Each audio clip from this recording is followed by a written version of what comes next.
এখানে আমার কাছে একটি বোতল আছে এবং বোতলের পানিপূর্ণ বোতল।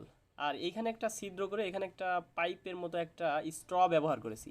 এখন এটার আমি যদি এই আঙ্গুলটা ছেড়ে দেই তাহলে পানি পড়তে থাকবে, তাহলে পানি পড়তে থাকবে। আর যদি আঙ্গুলটা আবার চাপ দেই তাহলে এরকম হবে। তো এখন এই ঘটনাটা আসলে কেন ঘটে সেটা এক্সপ্লেন করব। এখানে এইটুকু অংশে খালি জায়গা, মূলত খালি জায়গা না, এখানে কিছু পরিমাণ বায়ু আছে। এখন এই যে বায়ু আছে, তো একটা জিনিস খেয়াল করেন যে এই পানি যখন সে এখান দিয়ে পড়তে থাকবে তখন এই জায়গাটুকু খালি হবে। এই খালি জায়গা ভরাট করার জন্য কিছু পরিমাণ বায়ু কিন্তু প্রয়োজন। পানি যেহেতু নাই, এইখান থেকে পানি নিচের দিকে পড়তিছে, তাহলে এই পরিমাণ অল্প যে জায়গা ফাঁকা হচ্ছে সেখানে বায়ু প্রয়োজন। তো এখানে আটকানো থাকলে তো আসলে বায়ুটা ঢুকতে পারবে না। এই জন্য এখানে ছিদ্র করে নিয়েছি। যেই ছিদ্রটা এরকম ছাড়বো তখন পানি পড়বে, যে আবার এরকম চাপ